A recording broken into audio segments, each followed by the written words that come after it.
తాకట్లో ఉన్న మీ బంగారాన్ని విడిపించి ఆ రోజు ఆన్లైన్ రేటుకి కొంటాం. Sharma gold company. నమస్తే, వెల్కమ్ టు సుమన్ టీవీ. నేను పద్మిని. ప్రస్తుతం పాటు ప్రముఖ ఆధ్యాత్మికవేత్త, వాస్తు జ్యోతిష పండితులు కేసీఆర్ గారు మనతో పాటు ఉన్నారు. మాట్లాడదాం సార్. నమస్తే సార్. నమస్తే అండి.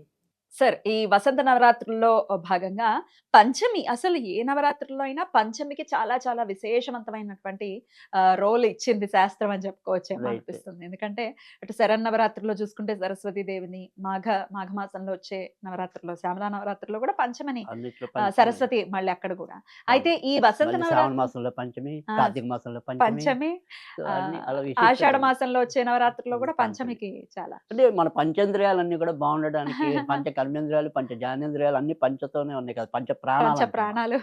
సో పంచ అంటే ఐదు చాలా అనే మంచి సంఖ్య సంఖ్య. కూడా చాలా మనకి ఉమ్. సంఖ్యాశాస్త్రంలో కూడా అది బుధుడికి కాబట్టి ఉమ్. బుధుడే మనకు అంతా కూడా జ్ఞానం ఇచ్చేది. కరెక్ట్. సో మరి అయితే ఈ వసంత నవరాత్రిలో వచ్చే ఈ పంచమి లక్ష్మీ పంచమిగా చేసుకునేటటువంటి రోజు. లక్ష్మి అంటేనే చాలా చాలా బోల్డ్ అంత ఇష్టం మాకు. అవును. లక్ష్మి అనుగ్రహం కావాలి. మరి లక్ష్మి అనుగ్రహం కోసం లక్ష్మీ పంచమిని ఎలా వినియోగించుకోవచ్చు అంటే, నవరాత్రులు ఏమీ చేయట్లేదండి, ఓన్లీ పంచమి ఒక్కరోజు చేసుకోవచ్చా అని అడిగే వాళ్ళు కూడా ఉండొచ్చు. మరి రైట్. వాళ్ళ కోసం నవరాత్రుల్లో చేసుకునే వాళ్ళు ప్రత్యేకంగా ఏమైనా చెయ్యాలా? అసలు లక్ష్మీ పంచమిని ఎలా చేసుకోవాలి ఒక్కసారి మీ ద్వారా? అంటే ఇక్కడ ఇదే పంచమిని మనం శ్రీ పంచమి అని, అదే లక్ష్మీ పంచమి అనేది మీరు అచ్చ తెలుగులో చెప్పారు వివరంగా. అనేది మామూలుగా ఏంటంటే శ్రీ పంచమిగా శ్రీ అభివర్ణించడం అనేది జరుగుతుంది శ్రీ దీన్ని. అంటే లక్ష్మీదేవి. అదే అందుకే నేను అచ్చ తెలుగు అన్నాను. మీరు మామూలుగా శ్రీకి విడమర్చి హ, లక్ష్మి అని చెప్పినారు. మామూలుగా అయితే హ. శ్రీ పంచమి అంటాం. అలాగే సరస్వతి దేవిని వసంత పంచమిగా ఇదే రోజు కొత్తగా ఇప్పుడు విద్యాభ్యాసాలు ఇలాంటివి కావాల్సిన వాళ్ళందరూ చేస్తారా? కూడా చేస్తారుగా. మ్మ్. ఇప్పుడు బాసలంతా కూడా ఇప్పుడు బాగా మంచి విశేషం. క్రికెట్లు ఆడిపోతుంటుంది వసంత పంచమి. అందుకని అదొకటి. తర్వాత ఇదే రోజు అక్కడక్కడ చెదురుమదురుగా నాగ పూజ కూడా చేయటం అనేది కూడా ఆనవాయితీగా ఉంటుంది. అయితే మన వైపు శ్రీ పంచమిగా కన్నా కూడా వసంత పంచమిగా సరస్వతి దేవిని ఆరాధించడం అనేది ఇంకొద్దిగా ఎక్కువగా కనపడుతుంది. ముఖ్యంగా ఈ పిల్లలకి ఇప్పుడు ఎలాగో పరీక్ష. మళ్ళీ కొత్త చదువులు బిగిన్ అవుతాయి. అవును. చాలా మందికి ఇప్పుడు ఇంచుమించు పిల్లలకి చదువులు అయిపోయి మ్మ్. ఇంక ఇక్కడి నుంచి ఏదైనా సరే కాంపిటేటివ్ ఎగ్జామ్స్ కానీ, ఎంట్రన్స్‌లు ఉంటాయి కదా, ప్రవేశ మ్మ్. పరీక్షలు గానీ, మ్మ్. ఇలాంటివి ఇంకో నెమ్మదిగా వీళ్ళు ప్రిపేర్ అవుతూ ఉంటారు. మ్మ్. సో, అందుకని ఇక్కడ 2 రకాలుగా విద్యాధనం కావాలనుకునే వాళ్ళకి, భౌతిక ధనం కావాలనుకునే వాళ్ళకి, 2 రకాల ధనం కావాలనుకున్న వాళ్ళకి ఇదే ఇంధనం. అసలు సో విద్య ఉందంటే ఖచ్చితంగా the more you learn the more you earn కదా! అంటారు. అందుకని 2 రకాలుగా కూడా మనం వినియోగించుకోవచ్చు ఈ పండుగని. మీకు ఓకే. లక్ష్మి కావాలన్నా ఇదే రోజు వినియోగించుకోవచ్చు. మ్మ్.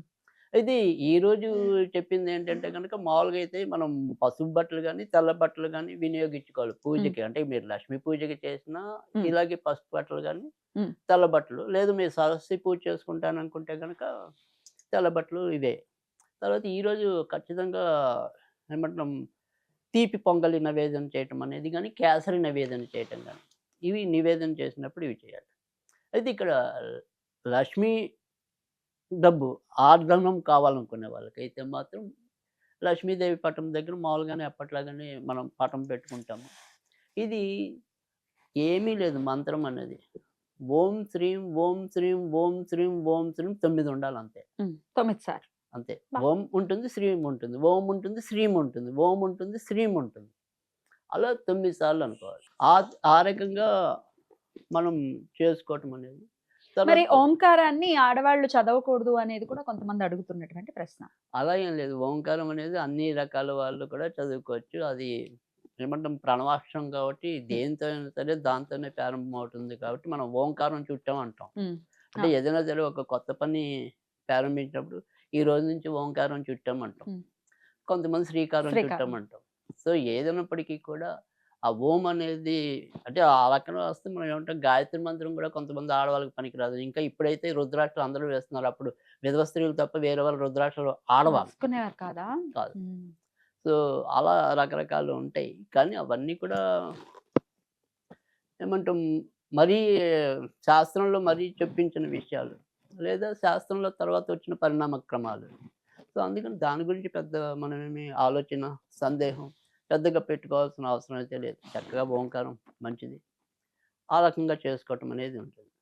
అయితే లక్ష్మీదేవికి అయితే గనక కంపల్సరీ మనం నేతి దీపం పెట్టడం అనేది మంచిది.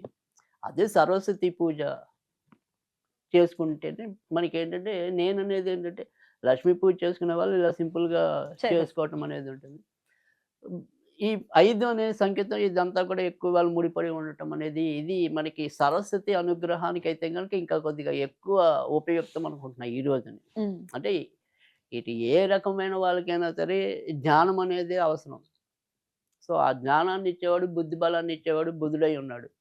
సో, అందుకని ఒక అంతా నేను ఏమంటాం సరస్వతి పూజకి మొగ్గు ఇంకొద్దిగా చూపుతున్నారు మీరు. రైట్. చూపండి. సో, అందుకని మనం ఎందుకంటే మనకి ఏదైనప్పటికీ కూడా ఎవరి పరిధిలో వాళ్ళకి ప్రతి ఒక్కళ్ళకి ఎంతో కొంత చదువు కావాలి. అవును.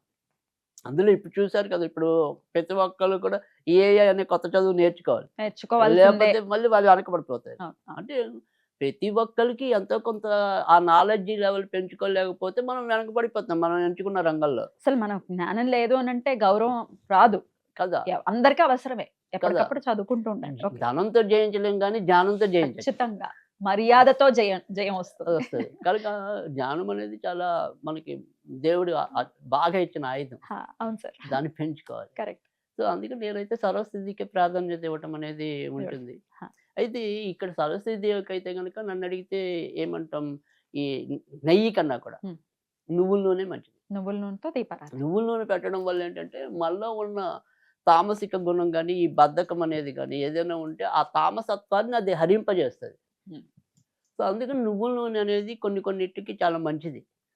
సో, ఆ రకంగా అయితే సరస్వతి దేవిని మీరు పూజించాలనుకుంటే నువ్వుల నూనె, లక్ష్మీదేవిని పూజించాలనుకుంటే నెయ్యి. హ్మ్. ఈ రెండే అంతే తేడాలు.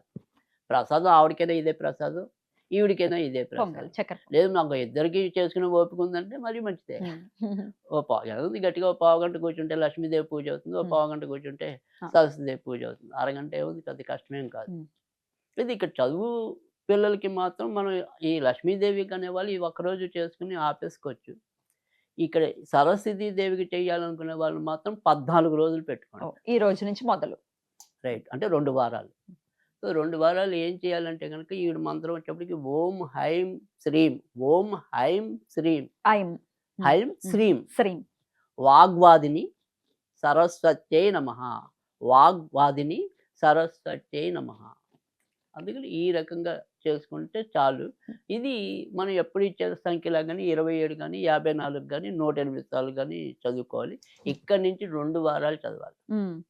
ఈ 2 వారాలు ఇప్పుడు ఏంటంటే ఈ పిల్లలందరికీ కంటే సాధారణ చదువులే కాకుండా ఇప్పుడు బ్యాంక్ ఎగ్జామ్స్‌కి వెళ్ళే వాళ్ళు ఉంటారు. Competitive exams. సో, అలాంటి కాంపిటీటివ్ ఎగ్జామ్స్‌కి వెళ్ళే వాళ్ళందరికీ కూడా ఇది చాలా మేలు చేస్తుంది. అయితే మరి ప్రతిరోజు వీళ్ళు ఏదైనా సరే ఈ 14 రోజులు ఏం నివేదన చేయాలంటే గనక కొద్దిగా తేనె నివేదన చేస్తే చాలు. లేదు ఓపిక ఉంటే గనక కట్టు పొంగల్లో చేయటం ఉంటుంది కదా! దాంట్లో కొద్దిగా పెసరపప్పు వేసి పెసర పొంగలే అంటాం. ఆ రకంగా ఉడికిచ్చి కూడా పెట్టొచ్చు. సో, ఇప్పుడు మనకొచ్చే ఏదైనా సరే బుధవారం, శుక్రవారం ఇలా ఉత్తి పొంగల్ నివేదన చేసి ఉత్తి రోజుల్లో తేనె నివేదన చేశారనుకోండి సరిపోతుంది.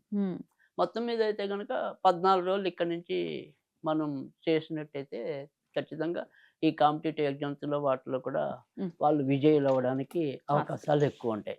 సో, ముఖ్యంగా ఇక చాలా ప్రదేశాల్లో దీనికి బాగా చేయటం అనేది అంటే వసంత పంచమిగానే ఎక్కువ చాలా మంది చేస్తూ ఉంటారు. ఇటు ఉత్తరప్రదేశ్‌లో అయితేనేమి, ఒరిస్సా, తర్వాత ఇప్పుడు మన బాసర ఇవన్నిటిలో కూడా ఎక్కువ శ్రీ పంచమి కన్నా కూడా అంటే వైష్ణవ దేవాలయాలన్నిటిలో కూడా శ్రీ పంచమిగా మనం పూజలు చేయటం అనేది ఎక్కువ కనిపిస్తుంది లక్ష్మీదేవికి. సో, మామూలుగా అయితే ఎక్కువ మంది అయితే కనుక ఇలా పిల్లలకి కొత్తగా అక్షరాభ్యాసం మొదలెట్టాలన్నా ఇది సరైన సమయం. ఇంకా ఈ నక్షత్రాలు అంటే ముహూర్తాలు ఇవేమీ అవసరం లేదా? ఇంకా అందుకే ఇప్పుడు మనకి ఏదైనా సరే ఈ రోజు మళ్ళీ మనకి దసరాలో మూలా నక్షత్రం రోజు ఇంకా పిల్లల యొక్క ఏమి చూడక్కల్లా డైరెక్ట్ గా చేసేసుకోవచ్చు. మళ్ళీ మాఘమాసంలో వచ్చే పంచనాడు కూడా చేసుకోవచ్చు. ఇప్పుడు ఉత్తరాయణం కాబట్టి ఇంకా విశేషం కదా. రైట్. అద్భుతం సార్. చాలా చక్కటి రోజు, చాలా చక్కటి విశేషవంతమైనటువంటి రోజు నాడు ఏం చేసుకోవచ్చు అనేది సవివరంగా తెలియజేశారు. కృతజ్ఞతలు సార్. నమస్కారం సార్.